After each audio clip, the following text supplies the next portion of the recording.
Hi, and welcome to the Unhinged History Podcast, the podcast where each week both Angie and Teresa compulsively start binging any kind of history we can get our hands on that make us giggle, and then we repeat it to the other person and pray that the gods have kept this story from their ears.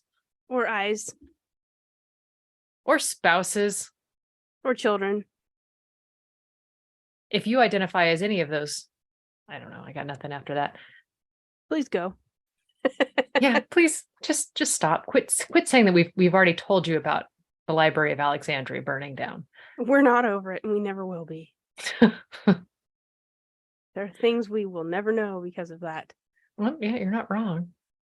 So Looks how off have you into the distance? have you been aside from mourning the loss of the Library of Alexandria? I mean, isn't that enough? I feel like that's enough, you know? It might be enough, but I mean, it doesn't necessarily play well. With others. Yeah, during your one-on-one with your boss, and they're like, "So what's going on?" "Oh, I'm just mourning the loss of the Library of Alexandria. No big. I'm just gonna be mourning." To be fair, I actually did have a boss that would have offered his condolences. But like that's not common. Typically, they just give you the side eye and just wonder how much paperwork is it going to be with HR if I just let this one go. I just recently learned, it's just one of my favorite things to do to my boss is to get him to like cross his arms and shake his head while grinning and walk away, like, I've confused and abused type thing. You just like breaking in on the regular. But the other favorite thing that I love is saying the one thing that just absolutely gets him, and he looks at me and says, "Okay, you may go now," as like, a dismissal. Please be away from my presence. I just recently learned, and he has been saying this to me weekly for years, that he got that from Tombstone. I mean, that's such Doc Holliday. I mean, it's better than the leader of the Cowboys going, "Well, bye." Yeah, I mean, and like, I love that part of Tombstone, and it bothers me that when I quote it, everyone's like, "What do you mean?" Like they don't get that I'm going to Tombstone. Like I'm so sorry. When the Earps are leaving town after the brother dies, and he just goes, "Bye." It's the same energy as bye, Felicia. Oh, it's exactly the same energy. It's just a different demographic for the content.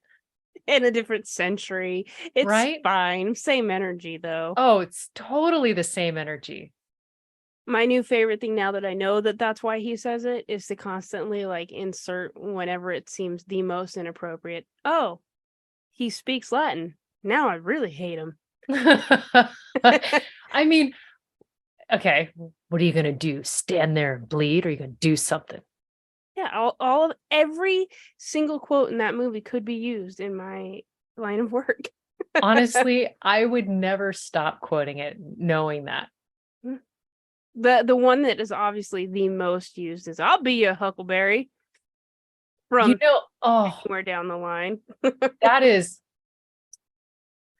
Val Kilmer. That is peak Val Kilmer. He couldn't have gotten better. That was it. You're a daisy if you do. Yep, that was his.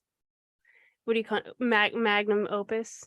Like, it'd have to be, because as good looking as he was in Top Gun, Iceman was just a flat character.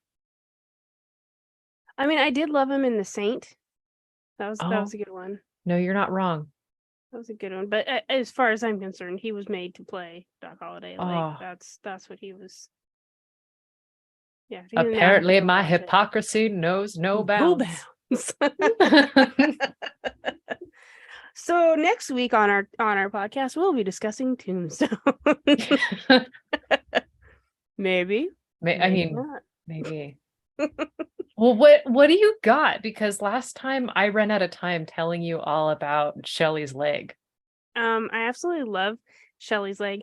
I would like, is screen sharing on? Can I share my screen with you briefly? Try it. And if not, I'll edit this part out so people don't think I'm inept and need to do the same thing every single time. I assume that you don't, but I just ask because I think I might be a little bit in it. Okay, screen share. Oh, you've disabled me. I don't think that it's I've disabled you. I think that it makes me redo it all the time, every time. I feel like that's probably accurate. I know there's a way to like set meetings so it's the same login information every time too, but I don't know how we do that. I like putting the new stuff every time. I like making my life harder. Don't tell me how to live my life. I wasn't because I enjoy putting the passcode in like I might be hacking something. Maybe it'll load. Have you seen this woman before? I feel like I have, but she also has that very dark, smoldering 1930s quintessential je ne sais quoi. Je ne sais quoi is the perfect way to describe this woman.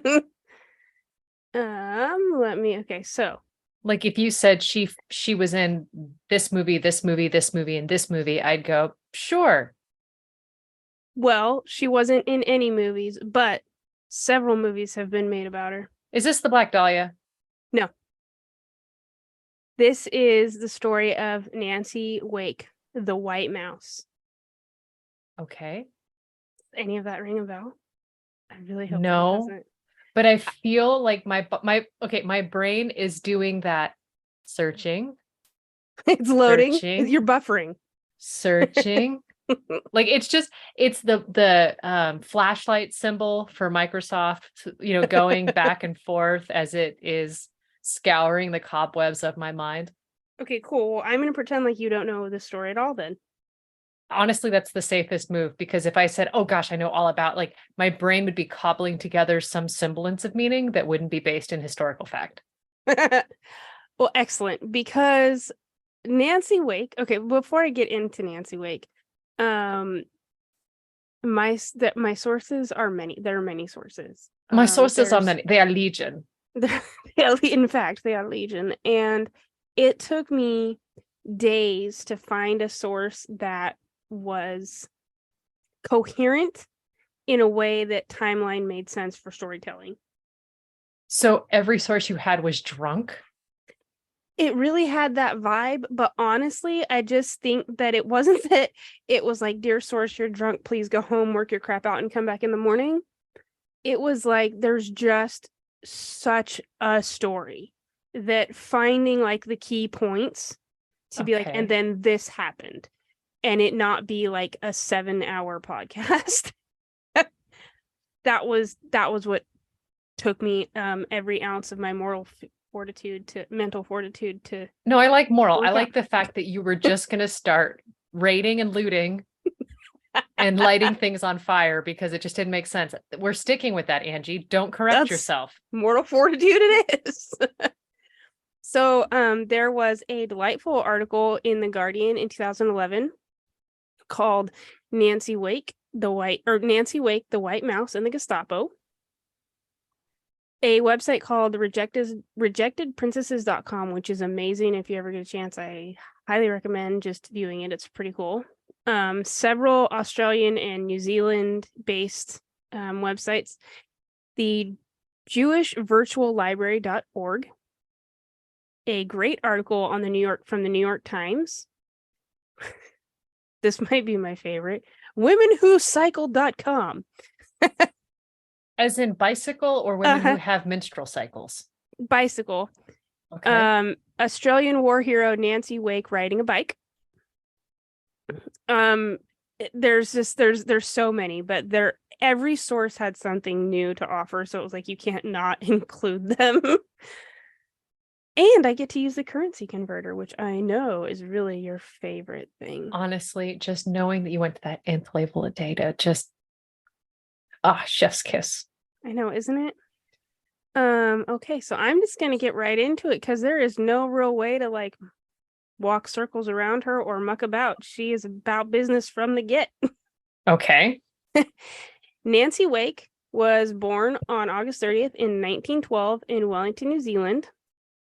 And before I go any further, I'm just going to tell you there are things about this woman that you are going to say from beginning to end is chef's kiss fabulous.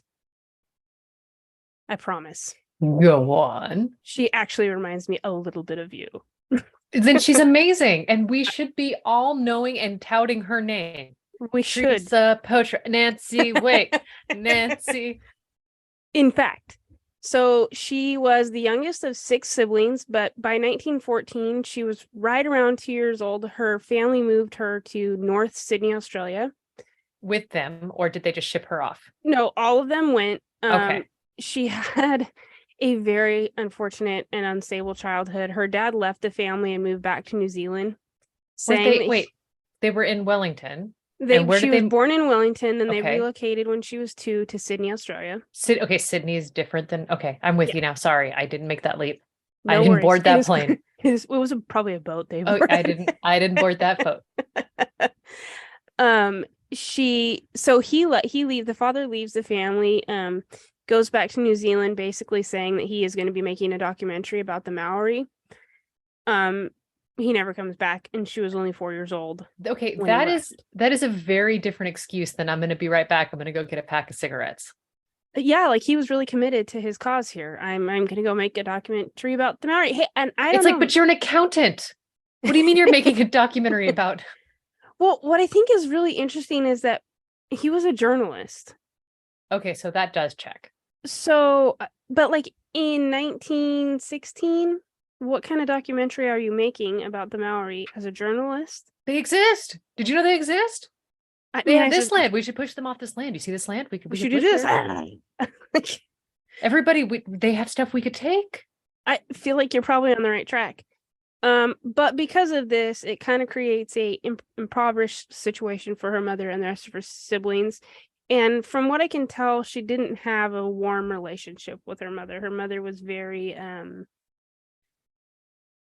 kind of standoffish and not there. I believe there are quotes about her mother even like outright saying she wasn't beautiful and she wasn't a kind child. And to be fair, Miss Wake, Nancy, was a bit of a rebel in her younger years. She got in trouble at school often.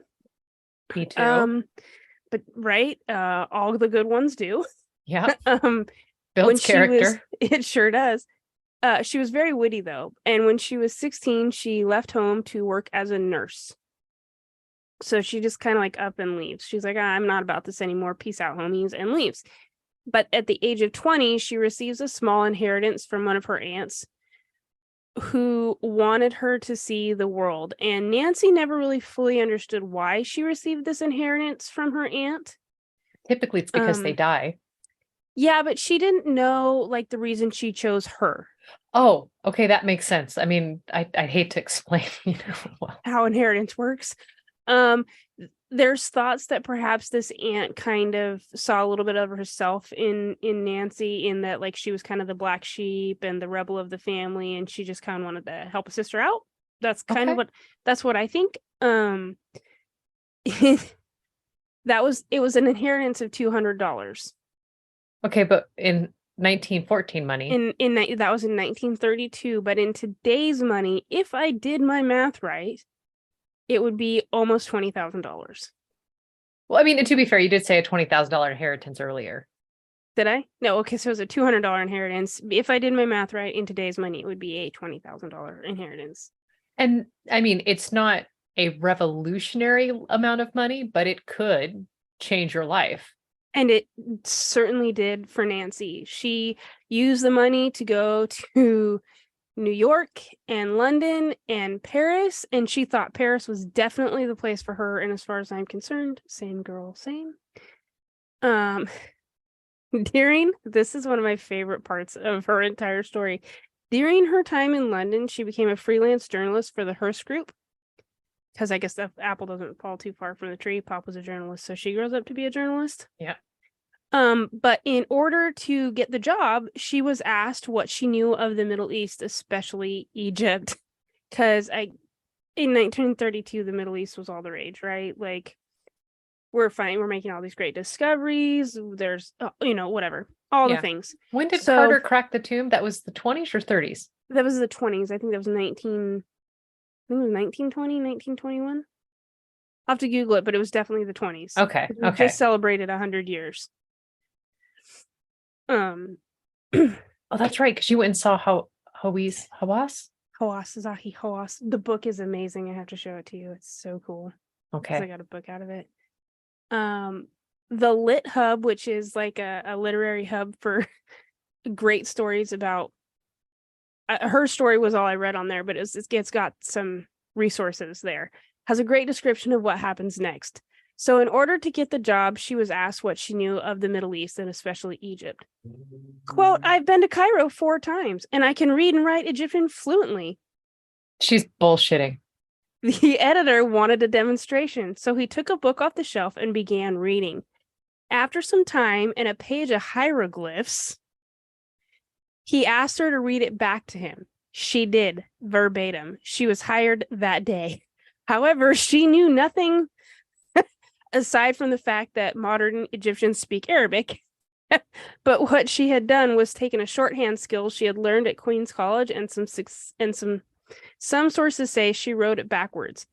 The editor was so delighted, he sent her to the Paris office on the spot. Okay, well done. I mean, solid con. I've been to Cairo 4 times. Absolutely love it. Within weeks, her first assignment was a trip to Berlin to interview the German Chancellor Adolf Hitler. Oh, geez. Okay. Okay. However, while working in Paris, she quite enjoys the nightlife of upper echelon Paris, and she lived a very extravagant life because back then, all you had to do was sell like 1 or 2 articles a month, and your rent was paid. This is going to be like my girl, Aline Griffin, who like was buying those couture dresses Pretty and much. living an incredible life. And her rent was $26 a month or some bull crap. Yeah, exactly that. Like she schmoozed, she loved nice things, she loved fancy jewelry, she had, the big, beautiful red lipstick, the whole bit. By 1936, she had met a man called Henri Fioca, and he was a wealthy industrialist from Marseille, and they settled down together and were married by 1939. This is Eileen Griffin, over. but this is the French version. And something tells me occupied France, she's going to be pulling some Virginia Hall stuff. Oh, you'll see. So in 1935, rewind just a bit, she had traveled to Vienna and Berlin, and she witnessed the hate and discrimination and then the general anti-Semitism. She witnessed beatings and torture by local Gestapo while she was there, and she later stated, quote, my hatred for the Nazis was very, very deep. If ever the opportunity arose, I would do everything I could. This would later inspire her to work tirelessly for the defeat of the Nazis when she was given the chance. She was once quoted as saying, I don't see why we women should just wave our men a proud goodbye and then knit them balaclavas. She believed she could help the cause, so she did. Her biographer, Peter Fitzsimmons, says, quote, we both came to the conclusion that she was 10 times the man I would ever be. She described her younger self as someone who, quote, loved a good drink and a handsome man, especially Frenchmen. So that is up there. Have you ever heard of the woman Tallulah Bankhead? I can't say that I have. Okay. She once is quoted in saying, my daddy warned me about men and liquor, but he never said a thing about fast women and cocaine. Same energy. Yeah. And this was like 1920s where you're like, I'm sorry. What? What? What did your daddy not tell you? I just choked on my gum, lady. Madam, I say. I can see the monocle shaking. Yeah. According to the New York Times, the German military describes her as, and for all the French that I love, I'm gonna butcher this, but they describe her later as La Source Blanche, or the White Mouse, for her ability to elude capture. The Guardian author Kim Wilshire of Paris has this to say about Wake. This was in her like obituary column that was like her life story after she passed. With her coiffed hair and red lipstick, Wake was the epitome of glamour, but when she was dropped into occupied France, she became a fighting force. She is super giving me Agent Carter vibes from the Marvel Universe. She's like the version of Virginia Hall that is made for TV. Like Virginia Mhm. Hall would like adopt a guy, filed her teeth down to look like a French peasant. Like, All the things. yeah, I think she was just serving looks. Like Beyonce had yeah. nothing on this woman. Um, now that I've given you a bit of a description of her, I'm gonna get you to the juicy bits. So Henri, her husband, was wealthy enough and far enough away from the fighting that they very easily could have just went on with life in their ivory tower, with little bother from the Little Nazis. interruption. Yeah. Yeah, they could have just carried on. But she promised herself that she would do everything in her power to bring down the Nazis. So Atta girl. becomes her chance is nearly upon us. Henri was not known for ever telling Nancy no, and that included their wedding. Sometime just before the big day, she booked like a wellness retreat spa thing, lose a couple pounds, glam it up. Yeah. Near London. She heard that Germany had invaded Poland.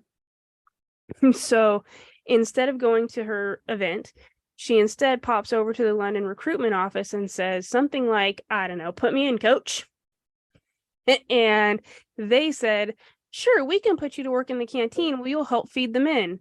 I'm pretty sure she said something to the effect of, well, forget this. There was probably a little bit more expletives because she was Australian and not known for being.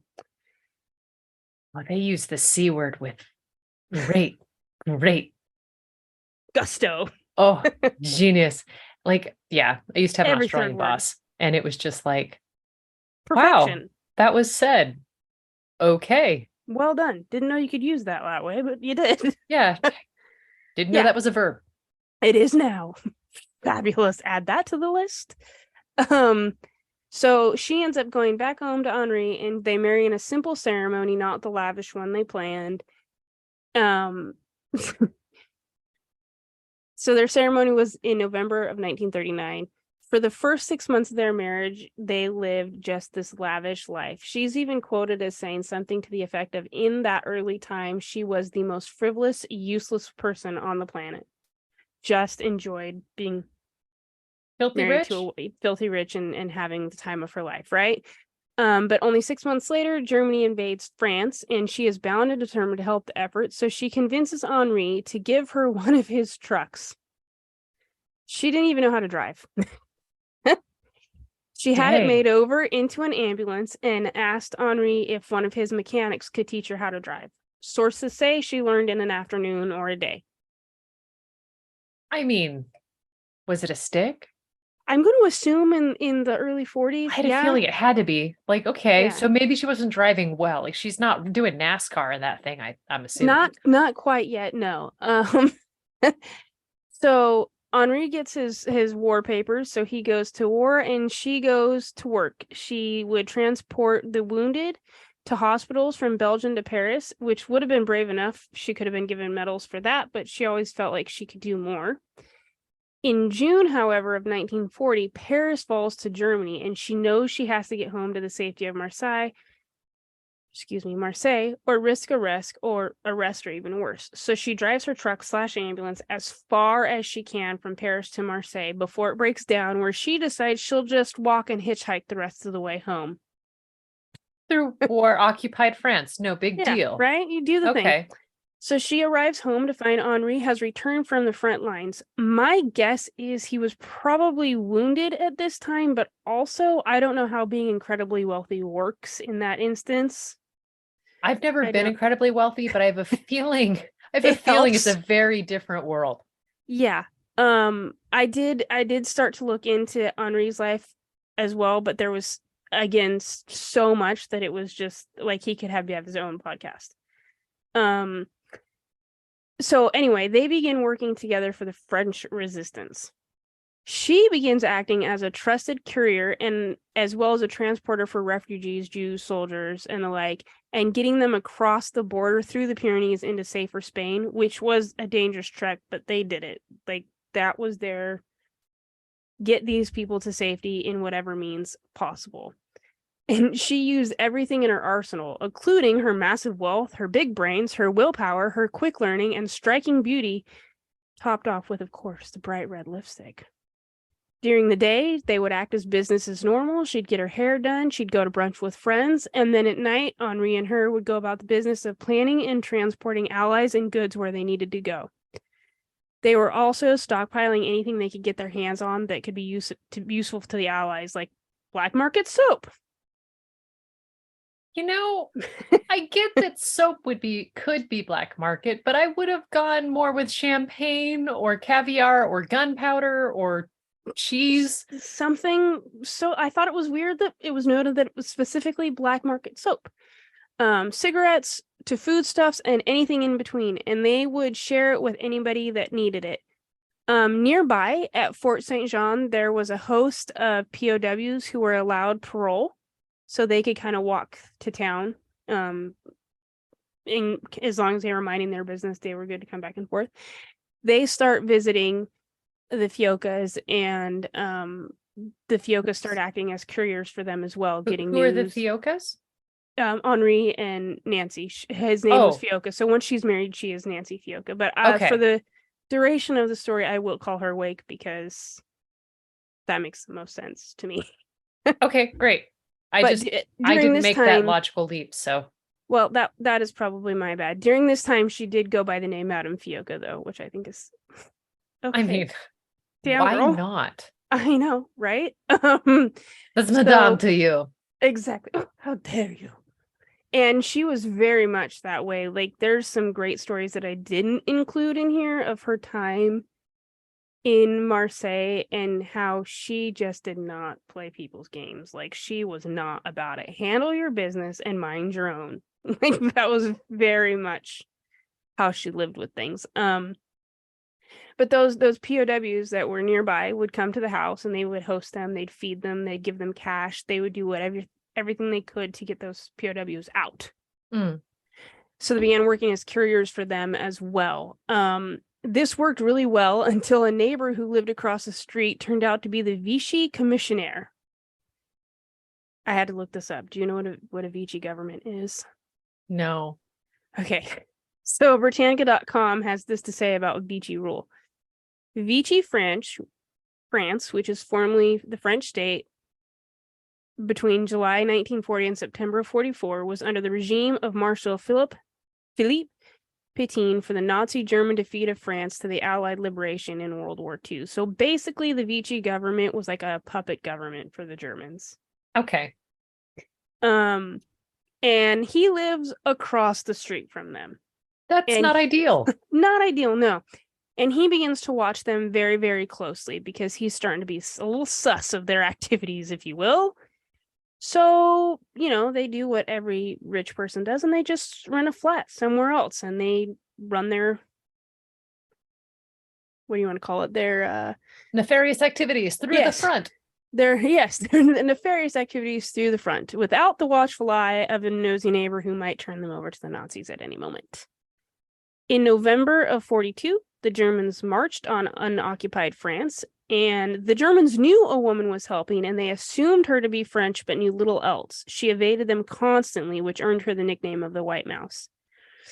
Haley Bridgman, she's an author, she has this to say about Wake. Quote, one time, she and four men working the resistance rode a train. She carried a suitcase filled with butchered black market pig. She ended up sharing a train compartment with a Gestapo agent who actually was on the train trying to capture the White Mouse. Oh my goodness. She charmed him into carrying her suitcase for her, which breezed her through the customs checkpoint and then made it safely away.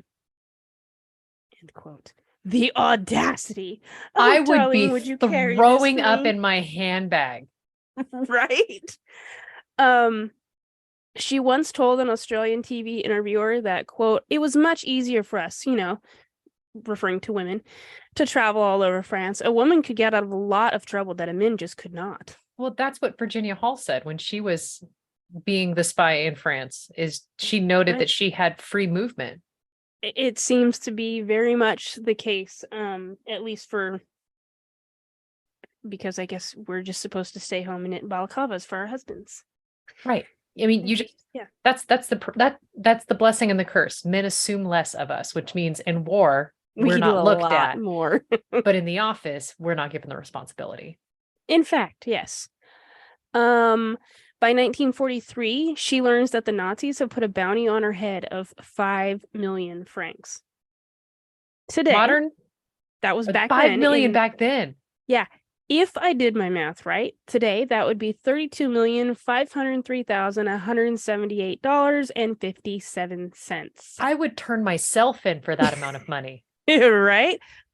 So like if there's an expert on wartime exchange rates 80 years later, could you help me out? Because that was an hour of my life working that out. Because Wait did a you minute. know the French money system changed after the war? So it was very like the whole What? thing.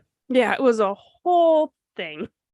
I just thought you just go into the converter and just be like, well, the franc has gone to this thing, and then okay, convert franc to US dollar, and then that's your.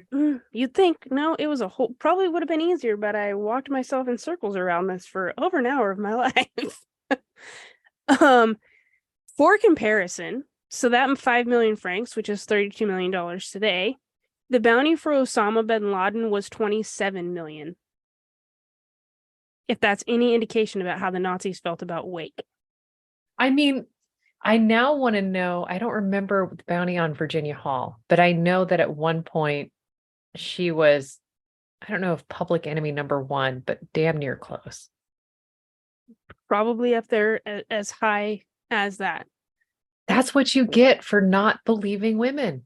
Like It not really not is. believing or believing in. Like next thing you know, we're the biggest threat you've got to your entire regime. And here we are just putting our lipstick on and minding our business. And, worrying about dinner and getting the kids Exactly. to school. And did they do their homework? Probably not. So And what is that smell in their room? Because it's Dear not God. cupcakes. It's not cupcakes. I told Ethan the other day that his room looked like an Abercrombie and Finch explode. And he needed to help it. It's terrifying. I just I'm tell my also daughter running an underground resistance ring as well, but I'm not exactly sure what for yet. yeah, that's I just resist everything. Mm-hmm. Yeah. It's more of a public resistance. Sorry. Thanks. I hate it. I'm sorry, you told your daughter what? Oh, I told my daughter that I only wash the clothes that make it into her hamper. That's true. Yeah. Like my job is not to clean her room. In fact, nor do your laundry once you're old enough to do it yourself. That'll be when she's 12. And boy, is that time coming. Ethan's been doing his since he was 8. I messed up and I said something about 12, probably just because that's the time I started doing my laundry. And so you're now rethinking everything. I mean, I'm just stuck with that timeline, right? Hey, whatever works. Upon learning of the bounty, she and Henri decide that she needs to get out of France and make way for England. So she decided to use the same underground route that she had sent so many before her on. It was called the Pat O'Leary line, and it was very similar to our underground railroad here during the slavery era in the U.S. However, while making her escape, the Gestapo stopped her train and arrested everybody on board. The trucks used to transport the prisoners got stuck in some sort of traffic jam, and Nancy and the others took the opportunity to run. Sadly, though, they were caught and taken to jail anyway. There, she was told that the Gestapo in her own town denied knowing her existence, while the Gestapo in another town claimed her to be a prostitute. Honestly, I think they were just covering up their incompetence. That's my opinion. She learned, though, that they were trying to frame her for blowing up a movie theater in another town. While in jail, they spent days beating her, questioning her, trying to get her to fess up to stuff she didn't do or sell her mates out. She said nothing. When her contact in the underground came, he tried to use a ruse and false papers to get her out. They tried to escape 5 times. Wow. Yeah. They were lucky on the 6th attempt, and Wake and 10 other prisoners made it out and onto a train headed for Spain. Once on the train, they learned that the Germans were planning to board the train, so they literally jump into action by jumping off the moving train as it slows down, and under a barrage of machine gun fire, they run safely up a hill to the mountainside, where they stayed hidden for a couple of days till it was safe to keep moving. Okay, that's more badass than Doris Payne jumping from a train. Right? Machine gun fire, and then just running up a hill. I mean, they didn't have Rolexes, but they she didn't have machine gun fire. I mean, maybe one of them was wearing a Rolex. You don't know. You're right. I'm I being didn't ask. judgy. I'm being judgy. She was. Yeah, Rolex was a thing then. Anyway, Sorry, I didn't mean to derail now I you. gotta go think about the history of Rolex. I'll be back. Join us next week. At this time, Wake splits up with some of the others and she heads to Nice, where Madame Sansoon, who was an enemy of the Reich, would give them shelter and care. I need to know way more about Madame Sansoon. However, I did not look for today's story. I will look for another story later because she sounds like a pretty badass lady as well. She had sheltered many men and women on the run, while her children, who were only in their teens, worked as couriers. Wow. When I read that, I almost cried because I thought, my son is 15 years old. I would absolutely trust him to do a job like that. But what kind of desperation do you have to send your children to do a job like that? When you send your children to war. Well, it's that quote of like, don't be sad of raising your children during times of dragons or something. What is the quote? Yeah. I know exactly what you're talking about. That is a great quote. And yeah, when the quote is actually there in its entirety, but yeah. Well, hold on. Let me look it up now. I'm on it. Never feel sorry for raising dragon slayers in a time when there are actual dragons. That's what it is. That's the quote. Yeah. Yeah. So I brought a tear to my eye. I hugged my children extra tight after that. But thankfully they don't live in a place where that's a thing right now. So hey. We still got a couple years. Yeah, we're thanks. Anyway, so about 3 weeks later, Miss Wake decides she has received new papers and she decides to hit the road. They rode in the back of a coal truck as far as it could go, and then they met some guides to begin the 47-hour march to Spain. They traveled over mountains and walked right through a blizzard, and hungry and tired, they finally make it to Spain, only to get promptly arrested. Yeah, because everybody's invading Spain through the Pyrenees. Right. They were held with no food or water for 3 days, shackled to a chair. She was unable to answer any of the officers' questions because she didn't speak Spanish. Well, it's really good to not give information if you don't speak the language. I that's my favorite trick. Super helpful. I just get that image of like, if they ask, you're deaf and I'm blind. Like, so they decide to feed them and they toss them onto a bus to Genoa, and the judge there charges them with illegal entry, but is instead bribed with £1,000, which today is like $58,000. That would make me rethink my thoughts on this particular case as well. Right. This is why I'm not a judge. And that was in English money. In American money, it would be $72,000. So yeah, it gets better. I mean, like, okay, sorry, drop the charges. My bad. This is why I'm not a judge. I just feel like you're going to be okay. Like, I feel like there's about 78,000 pounds or $78,000 worth of moral fortitude that I feel like you're going to be able to bring this country that maybe I hadn't seen before. So sorry you don't speak Spanish. I'm sorry you did what? Okay, bye. Yeah, you're here to visit a friend. Fabulous. Use the rest of this money to go learn the language. Great. Have it up. Yeah. Go. The tapas are fabulous over here across the main street. Fabulous. Yeah, exactly. Enjoy the wine. So they were let go, and she makes it her way to Barcelona, and then 2 weeks later to Great Britain. While there, Wake waited for her husband for like 2 months before she decided that he wasn't coming. Personally, I think that's because that by this time he himself is either in hiding or already captured by the Gestapo. He would be tortured and was murdered by the Gestapo in August of 1943 because he refused to give up her whereabouts. And here I was going like, dang, she waited quite a bit. I'd have been like, well, it's been 5 minutes. you're not here, goodbye, which is the premise of every Shakespearean story ever. I'm just a tragic hero. Let's be honest. Here you are, living your life, being 5 minutes late. 5 minutes early, I guess. I'd be 5 minutes late. You'd be 5 minutes early. We'd miss the train. I'm chronically early. I'm chronically late. I've noticed. Thank you for loving me anyway.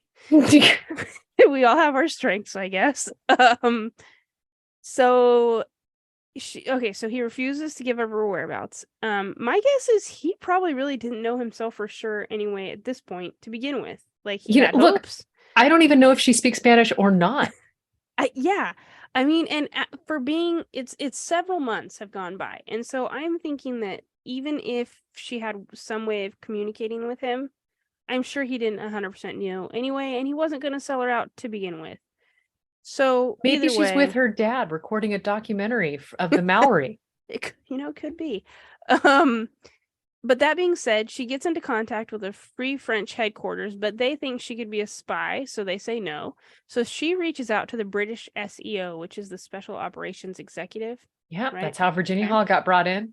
Right? Yeah. And she begins the fastest, most intense training ever. She learns to master any weapon put in her hand, as well as hand-to-hand combat, along with how to destroy tanks, how to what is it called? Like, disrupt supply lines. Like, she learns all the things, right?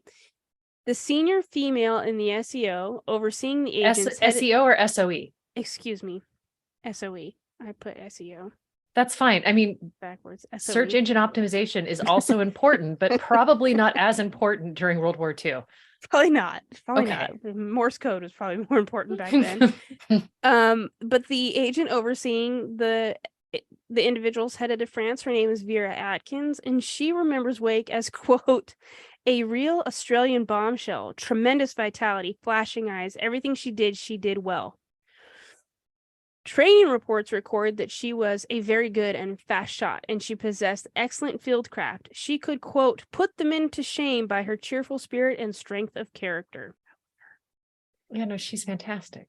Once the training was completed, she did the next logical thing, and she went back to France in April of 1944 via parachute in heels. Yeah, like because she's glamorous. I mean, here I would be like going, well, I got the heels in the handbag, but I mean, maybe it's just because I'm on crutches and I just don't trust myself with any. One of the sources that I read said that she came, so in her like pack, she had her like another change of clothes and a couple of guns and her favorite lipstick. Of course she did. So she parachutes into France because, she's glamorous as hell, so she does it in her high heels. And she and some of her team make it Earthside, but they're tangled in the trees, where thankfully Wait a minute, they made it Earthside? Like, from jumping to the plane, like they land, but they're tangled in trees. Is that the technical term, Earthside? No, that's the term I put there. So it's technical now because that's what I said. I didn't know, because it's like you can say like when I lived in Japan and then I would come stateside. Yeah, okay, so that's what I was thinking when I wrote that, because I didn't know how else to say. Because I was just like, what? They didn't technically land yet. Okay, because I was just like, Earthside, like where else could you go? You're going to go Earthside. Like, you don't just stay skyward. They're not in midair anymore. They're closer to Earth than to the airplane. Okay. However, they are tangled in a bunch of trees. Task failed successfully. In fact, which is very thankful that it went this way, because the leader of the resistance group, known as the Maquis, if I pronounce that right,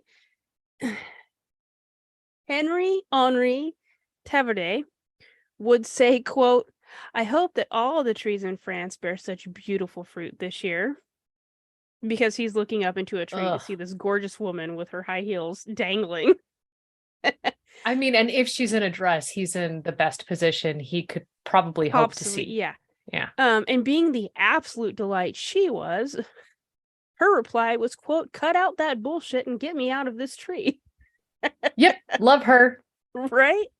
So while in France, she works, I'm going to continue to butcher his name, so can I just call him Henri T? She works for Henri T to secure weapons and other much needed supplies and equipment that would be dropped via parachute as well.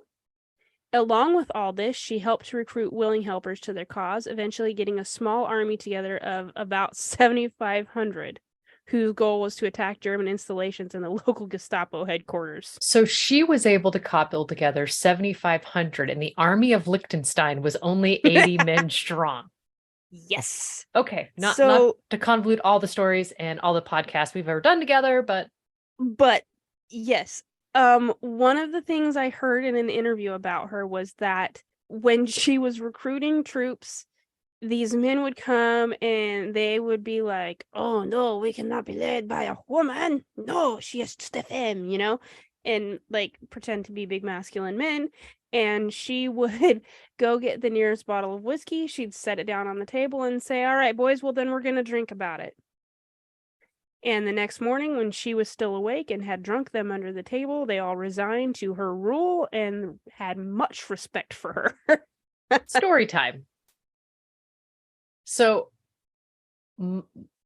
when Mike and I were dating, he lived in a house that had a bunch of dudes in it, and one of his roommates was pretty neat. And I thought, boy, this guy would be a really good friend, or a really good match to my friend Meg.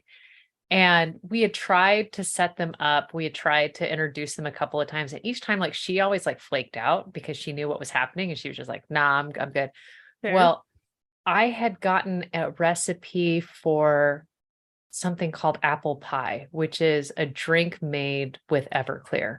Okay. And then like Because everything that starts with that's a great idea. Yeah. And like you have to like ferment it again, like after you like, so this is like a process, and it took like a month to make sure the stuff was ready.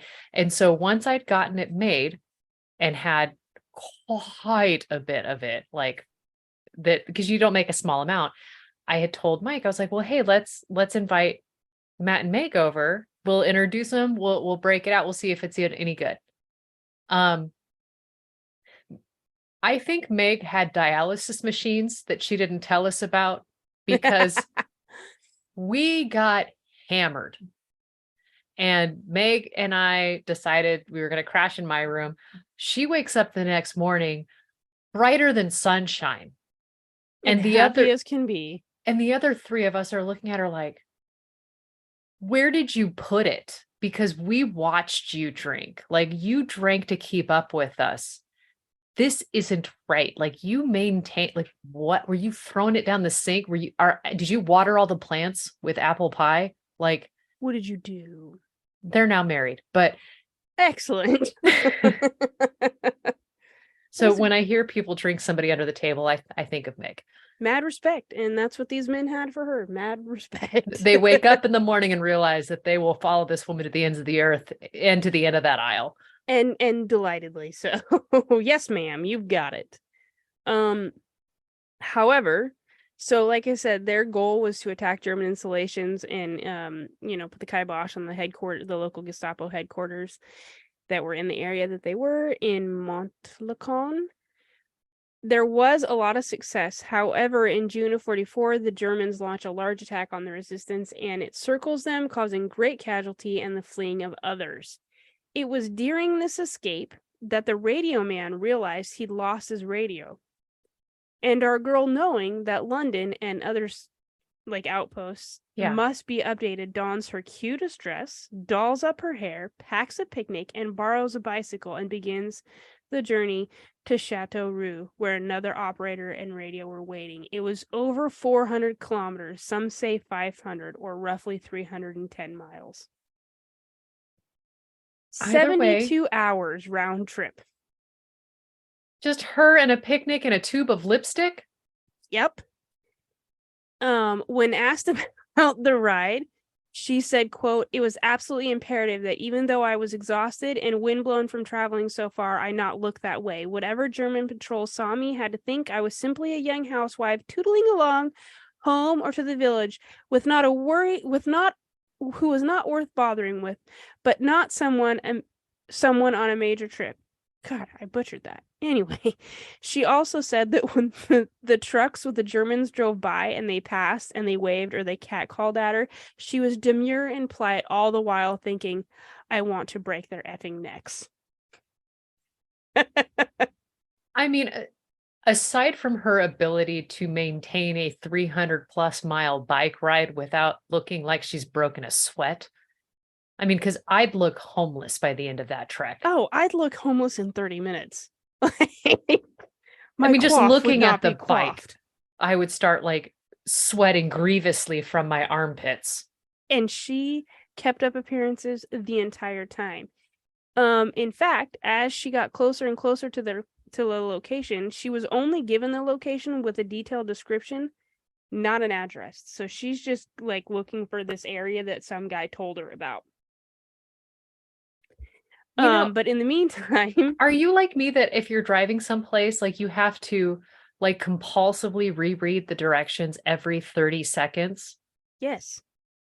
And I get that, like, if you've passed the bush, you've gone too far. That makes way more sense to me than actual directions. But you are traveling at a minimum 150 miles from your location. Yeah.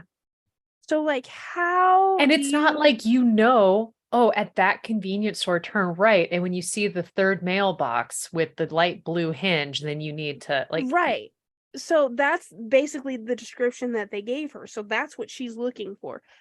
I did hear in one source they said that she did have a real extensive knowledge of the bus and train systems of France from her time of living in France. Like, she was constantly traveling around it.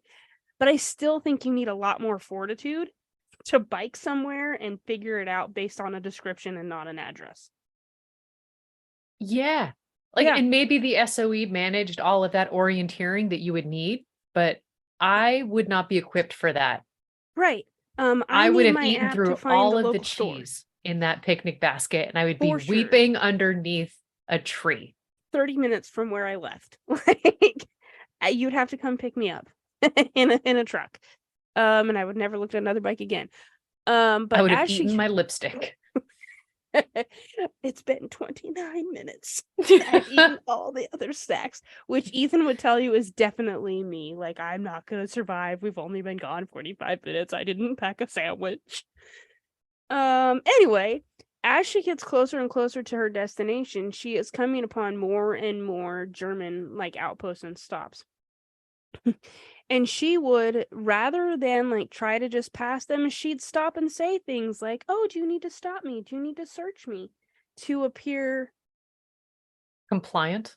compliant, innocent housewife just tootling along to her girlfriend's Well, brunch or something, right? there was a meme I saw that showed it talked about a woman who would drive a bicycle over a German checkpoint twice a day. And every day they would go through every inch of that bicycle searching for contraband. It wasn't until after the war that she told everybody she was smuggling bicycles over that checkpoint. That is delightful. I love her. Mhm. And they never like pictured, oh, the bike coming back is different than the bike going forward. They're too busy like checking the bars of the handlebars, like the actual Yeah, like checking her for cavernous weapons. spaces. Yeah. That is hilarious. Needless to say, they all waved her right by. They were like, "Oh no, carry on, darling. You're beautiful. Move along." You're too pretty Um, to be a spy. Pretty much. She she said once she made it back to Saint Santin, and I think I pronounced that wrong, Saint Satine. Anyway, she vowed she would never ride a bike again. She I didn't. bet. I bet the her body maintained that bike seat Oh, formation for ever. there would be lots of weeping. She said later, quote, "I think in retrospect, that was really one of the bravest things. Well, not brave, but funny things that I ever did during the war." I like how she refers to that as funny as opposed to the last time I got on that GD bike. Right? After these events, she continues to work with Henri T, making sure that the parachute drops occur on schedule every other night.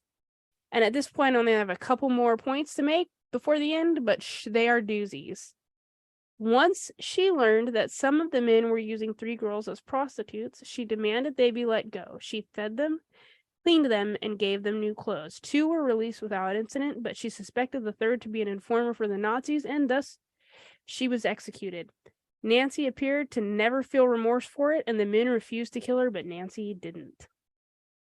Wow. And here's probably one of my favorite parts of the whole story. Another time, she stated that while on a raid, she killed an SS sentry so that he wouldn't raise the alarm. In 1999, she told the story as follows, quote, "They taught this judo chop stuff with the flat of the hand at SOE, and I practiced away at it. But this was the only time I used it. Whack! And it killed him all right. I was really surprised." End quote. She said that, and in the interview, she is this like very grandmotherly old lady, so cute. And she like hand motions the whole thing, but before she tells the story, she goes like this. She does the neck death thing. I love her so much. In August of 44, the Americans invaded southern France, and during the festivities of the D-Day celebration, she finally learned of her husband's death. Oh. Very sad. They were definitely meant to be together, and he didn't make it out, so I'm sad about that. In the fact of the pictures I showed you, the second picture with the man, that's her husband, Mr. Fioca. After the war, she worked for the British intelligence at the Air Ministry in both Prague and Paris, and eventually went back to Australia, where she dabbled in politics, but would later move back to London, where she died on August 7th of 2011 at almost 99 years old of natural freaking causes. And if that is not the most badass way to go after the life she lived, I don't know what is. She received a boatload of medals. The Companion of the Order of Australia, the George Medal, Officer of the Legion of Honor of France, the Croix de Guerre in France, the Médaille de la Résistance in France, the Medal of Freedom from the United States, and the RSA badge in gold from New Zealand. I have a few more quotes. Here are a handful more, because she's just too golden to not share these. She did remarry, and after her second husband passed away, she sold all of her medals, saying, quote, "There is no point in keeping them. I'll probably go to hell and they'll melt anyway." I love her. She also said, "When one remembers all of the events in the 1930s which led to World War II and to the victory which we were promised would bring peace and make the world a better place to live in, one can only wonder if it was all worthwhile. We have only to look around us and see that the same thing is happening all over again. And an old French saying can best express my sentiments. Plus ça change, plus c'est la même chose. What goes around comes around." She also said, "In earlier history, when groups of people declared war on each other, the leaders always led their troops into battle. It is a great pity we do not have the same system today. Perhaps our politicians would think twice before they gambled with the lives of their people." Yeah. In her grandmotherly state in her 90s, I think she was in her 90s when she said this, "It sounds awful to say, but I had a wonderful war." Okay. No, you so say much. that. My grandfather's best friends, Roland and Al, and Al survived the camps. Oh, But wow. Roland, he didn't know Al during the time. He was just a young boy who had a very dramatic sounding last name. And I was like, "Well, what was the war like for you?" And he goes, "Oh, it was fun. Like, we had we were put on the same trains that she was, but ours were great. Like, we were, just escorted to the other side. And because my dad's position or whatever, the son wasn't like pushed into the war or drafted or anything, like he was protected. So he had a great time." He goes, "It was great seeing all of the big machines and all the crazy stuff. And I wasn't on the front lines. Like, I was Living my super best insulated." life. And it's like, wow. And it's so fascinating to know that like there are people who can look at that and go, "Yeah, it was fun for me." Yeah, I had a blast. She loved every minute of it, evidently. Henri Tarvide, the name that I've been mispronouncing the entire time, I love this so much, said, quote, "She is the most feminine woman I know, but when the fighting starts, then she is like 5 men." Dang.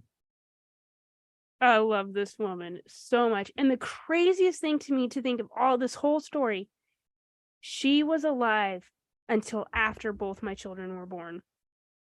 Like, there are interviews of her much later in life. Like, they said when When did she die again?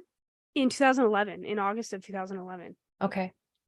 she when she went, so she died in London. When she went back to London, she positioned herself in this hotel that she had like a years and years rapport with, and that's where she planned to die. She just loved the place so much, the concierge like built her little corner in the bar so she could have her gin and tonic, and when she came down for her gin and tonic, you best not be in her seat.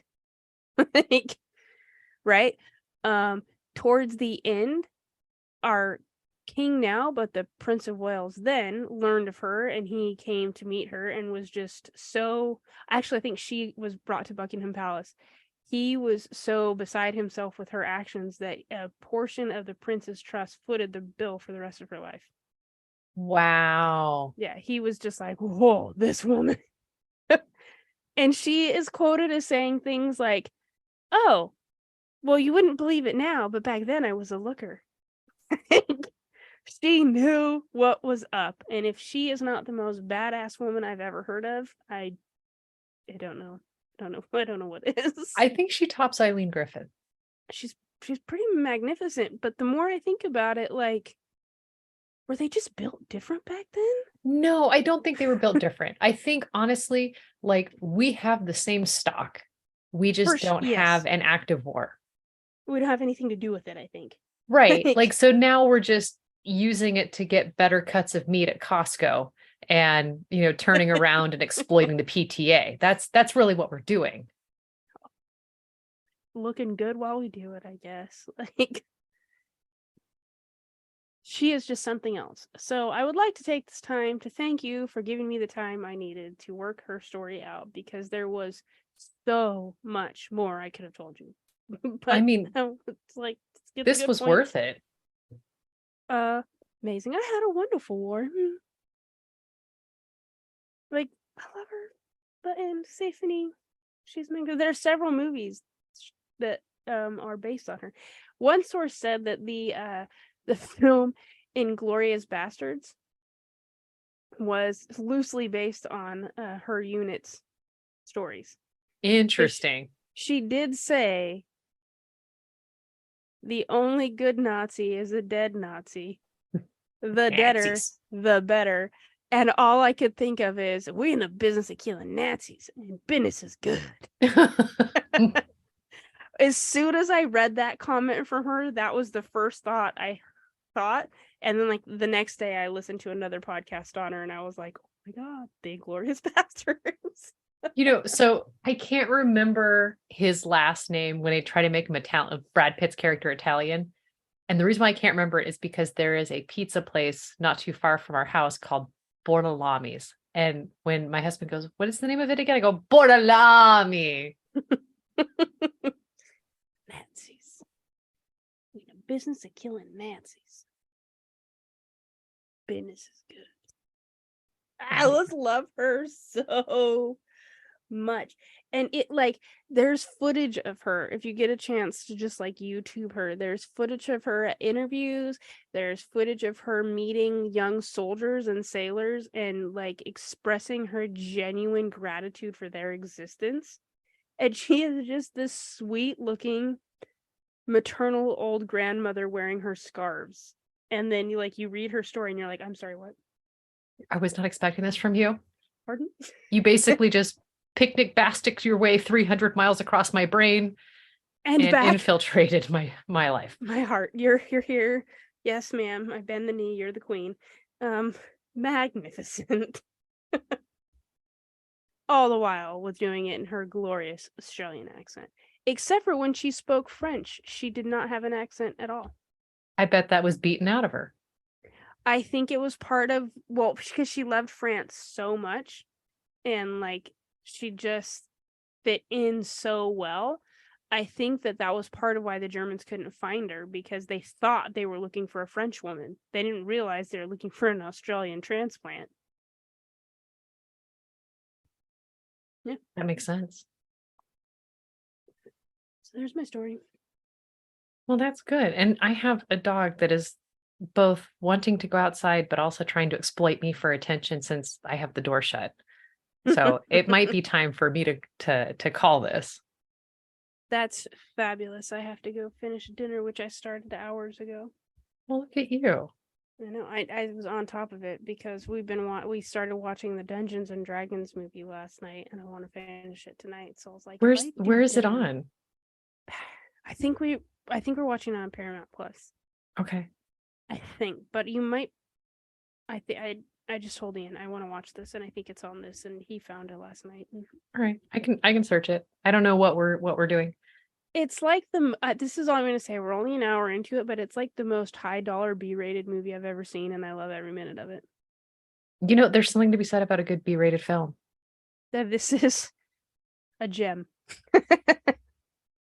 Well, if you have enjoyed hanging out with us and you're thinking, good grief, I need to know more about whatever crazy experience these women are reading about on their own lives, and maybe you've got your own best rated B film that we aren't talking about, hit us up. I mean, first for the podcast bit, rate, review, subscribe, make sure that other people that are like-minded, more like you, find us. We like them. We like them. Our future friends. Indeed. You're our current friend. There's more. I mean, there's more friend to go around. This isn't pie. We can all share. We can all be friends. Yeah. Except for you, Dave. Honestly, we've been meaning to talk to you for a while. This just isn't working out anymore. We're not sorry. Yeah. Kick rocks. Peace out, Dave. Bye. Yeah. And feel free to email us. We're at unhingedhistorypod@gmail.com.